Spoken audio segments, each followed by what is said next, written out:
When you look at a bottle or can, the label on it should give you a pretty good indication of what's inside. T-minus 2 minutes.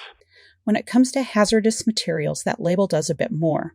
OSHA's Hazard Communication Standard requires containers of hazardous materials used in the workplace to have the following 6 elements.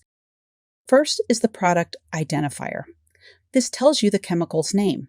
This name needs to match the information on the safety data sheet so that you can find additional information about the product if you need to. Second is supplier information.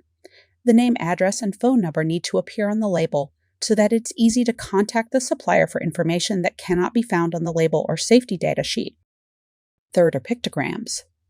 Pictograms are pictures that are designed to give you instant information about the product's hazards, even if the label is in a different language.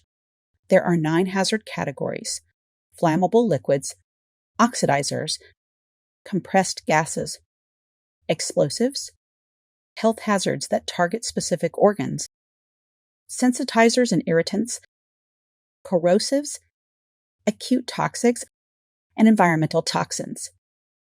Fourth is a signal word. The label will have either danger or warning on it. This gives you an indication of how hazardous the product is.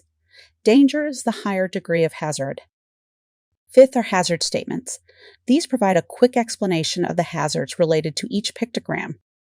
Sixth are precautionary statements. For each hazard statement, there may be one or more precautionary statement.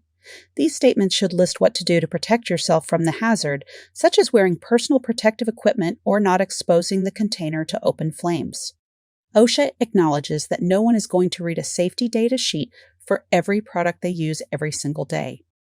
Product labels condense information and provide the basics so that the user can refer to them during their use.